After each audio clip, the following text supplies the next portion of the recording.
What is going on, everybody? Welcome back to the channel. Aftersound here, bringing you Splinterlands content daily, except for in this video, because in this video I'm going to talk about some other play-to-earn games that I have been dabbling in, and I just want to let everybody know who might be new to the channel that I do cover Splinterlands every single day and put out content every single day. And for those of you who have been around the channel for a while, you might be looking at this and worried and be like, man, look at him, he's cheating. Aftersound is checking out some of the games, he's cheating on Splinterlands. Oh my goodness. And the truth is I am. But that's because the entree, aka Splinterlands, ain't as good without something on the side. All right, let's go ahead and jump right in. I want to preface this video and just say that this is not a review of any of these games. This is more so me just kind of sharing what I'm currently exploring. I don't have any, I'm going to give initial thoughts, but really beyond that, I don't have anything else that I want to, concrete to say in terms of whether or not I'll continue, or, I mean, obviously I'm going to continue, but whether or not, like, I think it's something you should get into. But a lot of these games, or I should say all these games, are ones that have been recommended to me on the live streams, and I've been talking about this with folks for a bit. And if you've come through on the live streams, then you probably have seen me dabbling in these games in some of the live streams. But yeah, I just thought I'd make a video so that if you were around and looking, then maybe we could go on this journey and exploration together. So this first one here is a Hive game. So there's going to be 3 games total. First 2 are going to be Hive-based games, and I've really come around to appreciating the Hive blockchain specifically for gaming, just with the amount of transactions that you need for and having free transactions. And I'm going to get to that in a second, because the third game is not on Hive. So let's go ahead and look at Hashkings. Now, of the 3 games, I would say Hashkings is, well, it seems to be one of the most complicated from a game mechanics standpoint. There is so much that you can do in this, and I'm not going to be able to cover it all here. If people want, actually, and this will be a good way to say, if you guys want me to do more in-depth videos on any of these games, definitely let me know. I don't want to dilute content and put stuff out that people don't care about. But if you're playing these games, or if there's an appetite for it, I definitely want to, I'm testing it out. So I'm happy to put stuff out and share my experience and my journey. So this game, you're growing weed, and there's a bunch of different things that you can get. So you can be a land baron, you can be a seed baron, you can be a farmer, you can be a water baron. Essentially, what you were doing is you were trying to grow as much weed as possible and level up your avatar. Now, I don't even know where to go for the avatar. Let's go. So here, we can go to the NFT Mart. And let's go to Hashkings. So there's a bunch of stuff here. So these are avatars. What you do is you use the different resources. So you can either make all the resources yourself by owning the NFT cards of, let me go down here. So like plots of land, and there's all these different, I'll just call them geographical locations, because some of these are like countries and some of them are continents. So that's not really consistent, but we're not here to critique that. And then there's a bunch of different seeds. So all the different types of weed that you want. And then there's water. So for me personally, the only NFT that I own in this game is a water token, or sorry, a water NFT, and this essentially gives you, or you are airdropped water tokens every single day. And then, so this is if you're paying in something else. But if we want to pay in swap.hive, this is where the majority of assets are. So the goal is to level up your avatar, because leveling up your avatar allows you to level up, I believe, your plots and your water towers. So like I said, I have a water tower that is currently giving me like 30 HK water tokens, so 30 Hashking water tokens per day, which is worth like nothing. I don't have Hive Engine pulled up right now, but it's like fractions of a fraction of a penny. So I was looking at this, and it's going to take me like 400 days just to recover however much I bought the water thing for. Although the price of these water things has gone up. I think this is double what I paid for mine. So the cheapest one right now on NFT Mart is 7 swap.hive. Now NFT Mart is, I believe, at least affiliated or connected to the Hive blockchain and the Hive engine. So if I were to make a transaction here, I can log in using my Hive username. So let me go ahead and just close out of this, and let's go back to here. So this is probably the game that I've spent I guess, the least amount of time in so far, because like I said, it is complicated. And if I'm going to be playing a game, I want to make sure that I have the time and energy to dive fully into it. But so there's a lot. And like I said, from a game mechanic standpoint, it is the most complicated out of the three. And that is exciting to me, but also a little bit intimidating in the sense that I don't know if I want to put the time in to really learn all the different areas. As you can see here, I have 540 H2O tokens, but really nothing else because I haven't really focused on anything else. But it is on my list that I want. It is on my list of games that I want to try and spend a little bit more time in. All right, so going to game number 2. This is the other one that is on the Hive blockchain. It's called Dcrops. And there was an alpha sale. I believe this came out in May of last year. I think Hashkings came out in October. That's the first like peak D blog that I could see for it. But I believe this came out in May of 2021. And it looks like there is going to be a sale of beta packs in some point early this year. Right now I'm here in Q2. So obviously we're already in Q1. So here's the thing with this. This is very similar in concept, and I'm going to be terrible about actually trying to explain all of it to you again. But if you play Splinterlands, you'll appreciate the rarities because it's almost exactly the same, or it is exactly the same. So in this game, there are different types of cards. You have seeds and you have lands. So again, similar to Hashkings. But there's no avatars here, and all you are trying to do is load up or grow your crops, and I believe the crops give you Dcrop tokens. Again, I've been playing this for less than a week, so I don't know everything. This is not, if you want to dive in, I'm sure there's other content creators that you can go and check out who will be able to explain it better. But for me personally, all I did so far is let's go to play. And you'll see here that I bought one plot of land. So this is a common land. It's average farmland. And I bought one seed. That was a carrot seed. So you can see here, I plant the seed and then it takes 7 days. So again, we're talking about P2E games here, but I really want to put quotation marks around the game aspect of this because Hashkings, like I said, there's a little bit more of a little bit more involved in order to progress in the game.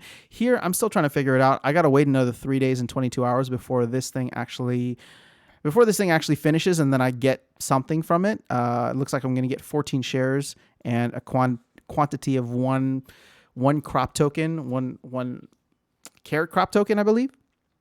Now, the nice thing is there was somebody on stream. The person who got me into this game actually donated a second farmland or a second plot of land. So, and then I was able to get a pumpkin seed. So there's a couple things here which I like. And why, again, it's kind of the simplicity of the game that is appealing to me. So there is an in-game market, which is really nice. Hashkings didn't have that. They had to send you to NFT Mart. But there is an in-game market here where you can use either swap.hive or crop tokens to buy. So let's just do swap.hive because I feel like most people are familiar with that. And what you can do is filter out all of the different types of NFTs. Now, the other thing that I didn't mention here, if you see at the top, there are different seasons. So obviously 4 seasons, spring, fall, winter, and summer. And each of these lasts for, I believe, 15 days. So we're almost halfway through the season. Now, when you're in a certain season, you can only grow the crops of that kind. And so if we go here to cards, I believe this is all the cards that are in the game right now. We are in fall. So if I go ahead and filter out anything except fall, I can plant these different types of plants. So garlic, carrot, pumpkin, and actually let me go ahead and get rid of the lands, but I can go garlic, carrot, pumpkin, beetroot, and raspberry. And you can see the colors here correspond with the rarities. So green is common, blue is rare, purple is epic, and yellow goldish is legendary. Now, at the same time, we also have lands, and lands work despite seasons. So same thing with the lands. There are 4 different rarities, so common, rare, epic, and legendary. And the way that I understand it is that it is the benefits of having legendary versus common land is just the amount of plots that you have within it that you can plant seeds. So for example, in an average farmland, which is the common one, you can only plant one thing at a time in that land. Whereas with a legendary, so the high-tech land, you have 4, right? So it's just 1, 2, 3, 4, simple in that sense. So that's your combination of seeds and lands and all of the different types of seasons, right? Now, what's cool here is that, well, all the packs are sold out right now. So, this is not maybe the best time to get into the game because you would have to buy these off the secondary market. And while you can probably get a pack for a decent price, I don't know how to evaluate the prices of these. Again, I bought some, and again, I stuck to just like common ones because I wanted to just dabble in the game and mess around with it, right? So that's why I did. And I'll continue dabbling and messing around with it. But this is one of those more like passive idle clicker games, in my opinion. So, like I said, Q2 looks like there's going to be beta packs out. Now, before that, though, what's nice is if you don't want to get seeds, like a seed NFT, you can come here and buy a mystery seed for 40 crop tokens. I don't know what the current US dollar value of crop tokens is, but I know that it's really small. I believe because again, somebody who the person who gave me the land donated some crop token, 40 token for this, and I think it was like 7 cents. So again, it sounds very little, but I don't know what the return from this is going to be. So if it's like I'm paying 7 cents for a seed, and when it like harvests, I get like 1 cent. That's a terrible ROI, right? So I don't know, and I'm gonna have to play this game a little bit longer and see how that all shakes out and how much I can get from that. But I haven't hit the threshold on any of any of my farmland yet, and this is going to take even longer. This is going to take 10 days and 18 hours, whereas this I should find out in just a couple of days. But in the meantime, I have been looking at some of the packs that you can buy on the secondary market, as well as looking at the market here. So it's not terrible. But again, if you know me and my Splinterlands journey, I'm just trying to stack as much SPS as I can at this point. So anything that I put anywhere else is always like, it's always just pinching at me, because it's just like, really, do you want to like do this, or should we just buy more SPS? That's where my life is at. Okay, so that is Dcrops. Again, Dcrops and Hashkings are both on the Hive blockchain. So if you have a keychain already, you can see here I'm still using the Aftersound name, then you are good to go. Last one, and certainly not least, is DeFi Kingdoms. Let me go here to the map on DeFi Kingdoms. Okay, so in progressive order, declining progressive order, I would say that the gameplay on DeFi Kingdoms is probably at, well, actually, no, that's hard to say, because I feel like DeFi Kingdoms and Dcrops are probably similar in terms of the gameplay. Now, what's interesting here is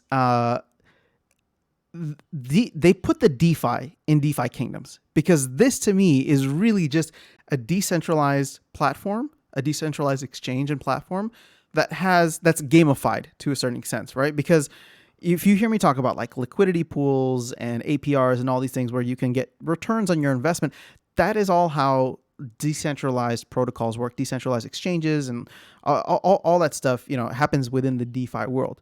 So what they've done here, and I don't want to get too far into it, is they will make, let me go back to the map. I think it's in the marketplace.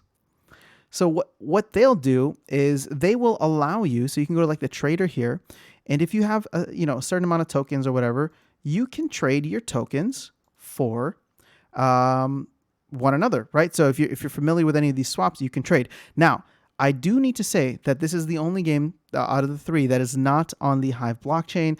It is actually on the Harmony One blockchain, and this is the first time I have ever dabbled with the Harmony One blockchain. It is cheap in terms of transactions and speeds, so it's not terrible, but I'm still kind of getting my head around it and my feet wet with how the Harmony blockchain works. But as you can see here, this reminds me of like a Tribal Dex or a Pancake Swap or something, but it's built in within the game, and there's a character here, Merchant Matoya, and you can go in and you can trade your different tokens. Now, I have this connected to MetaMask, and you can just, this is not a video for that, but if you have a MetaMask wallet, then you can add the Harmony blockchain or the Harmony network to it, add some one token, and as soon as you add one token, the Harmony one token, you'll be able to play the game. So you won't be able to do anything until then. So here you can see all these different either tokens or wrap tokens. Jewel is the main token within this ecosystem, and then obviously Harmony you need or Harmony 1 you need in order to process any transaction. Now again, the transaction fees are very, very small. So you can see here I have 10 of these one tokens, and I'll actually do one for you now so you can see. But I have 10 of these one tokens, and the one token is about like 18 cents, so in US dollar terms. So let's say I want to turn one of these one tokens into Jewel. All right, so let's go here to Jewel. I'm going to go ahead and click 1, and that's going to give me 0.025 Jewel. I think Jewel is like 6 or 7 US dollars. So I'm going to go ahead and swap. You can see there's a liquidity provider fee here that's going to give you this, and it's going to pull up my MetaMask wallet, and you can see here that the estimated gas fee is 0.0041 token, right? So 0.004 times, we'll just call it 18 cents. Like we're talking about fractions of a penny. So that's why I feel like, this game can get away with it because the Harmony blockchain is small and fast, and then there's that. But what is this? This is literally just a DeFi platform that has like a game built on top of it. So where does the game aspect come in? Let's go ahead back to the map, and we're going to go over to professions. So now there are NFTs in here called heroes, right? And these heroes, I believe they're called heroes, but you're able to come and do quests and missions with them.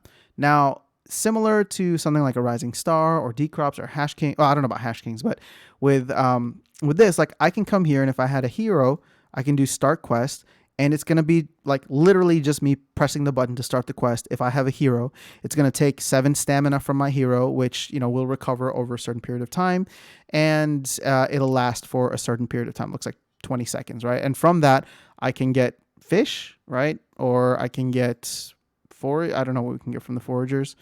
I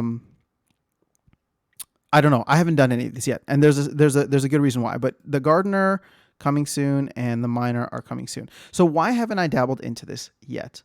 Well, let me show you. So if we go to the tavern, in the tavern is where you can get heroes, and you can buy them, sell them, list hero for hire. I guess this is. I wonder if this is if you want to rent them out. Okay, so if I want to buy heroes, I can come here, and if I'm going to sort this by price from, this is already ascending. So the cheapest hero to buy is $45. Sorry, 45 Jewel. And when you convert that to dollars, I don't know, what's 45 times, we'll just say $7. It's going to be $300 just for me to get an avatar, and the worst avatar, right? The worst hero in the game, or at least the worst one on the market. So there is a significant cost to jumping into this game, at least from a game standpoint. Now, what has been the big, thing for DeFi Kingdoms? Well, it's the DeFi aspect of it, and not necessarily the gaming aspect of it, because the gaming is very, very limited at this point. So that's why I haven't gotten any of the avatars or the heroes at this point. But you can still interact with this game. Again, it's free to make an account. But if you go here to the gardens, so the gardens is where you can provide liquidity, right? So I had 10 one token, and then I sold one for a Jewel token, right? So let me go here, and I can go to the seed box, and what you can see here is you can provide liquidity. Now, again, how did they gamify this? Well, liquidity pools are called the gardens. So you can go in and you can make a seed, which is like 2 different tokens that you can put together as a liquidity pool. So you're providing liquidity on those two tokens, at which point you earn an APR, right? And then again, the gardens is just the gamified term for it, but you earn an APR. And you can see here the reason that DeFi Kingdoms is so popular is because these APRs are out of control. So I'm doing a Jewel and UST is the Terra or the Luna blockchain, or Terra ecosystem stablecoin. So it's pegged to the US dollar. So I'm doing Jewel and UST and getting 294%.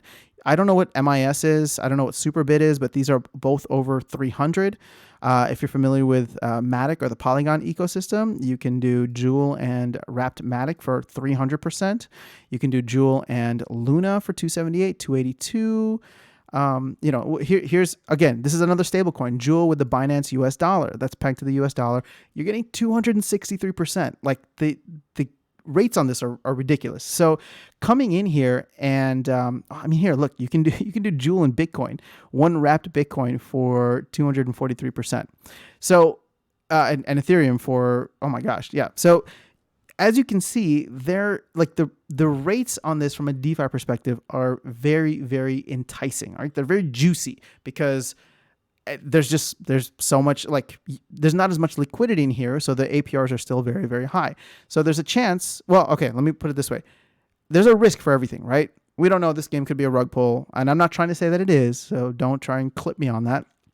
But you have to trust what is happening within the game, and if you're putting assets into it, again, everything is a risk.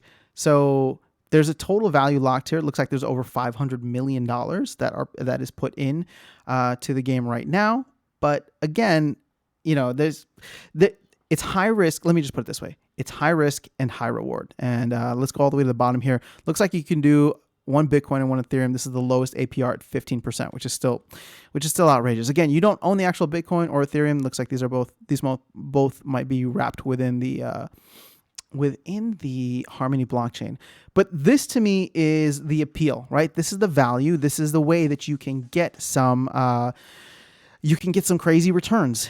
So especially if you're early into it, you can get some crazy returns. Now, I put in like $10. So in each of these games, I haven't put in more than $10. I think DeFi Kingdoms is the one that I've spent the most on, which is I literally bought $10 worth of one token, and I put that in, and I'm earning stupid APRs, but it's literally fractions of a penny. So as you can see here, I don't even know how much I put into this Joule UST, but so far within the past couple of days, I have earned 2.5 pennies in rewards. Right, this is the US dollar equivalent. So I'm not putting money in that's going to make me rich overnight. And, this is not financial advice. You need to figure out whatever your risk tolerance is. But this is the appeal of something like a DeFi Kingdoms. Now, looking at all three of these. So again, let's go through it from the top. We have Hashkings, Dcrops, and DeFi Kingdoms. All of these require at least a small investment, right, to get into it. I guess for DeFi Kingdoms, technically you don't need to buy anything if you don't want to play the game here. Although you do need to get into the Harmony blockchain, and then at that point, your assets are able to use all the DeFi kind of magic that's happening on here.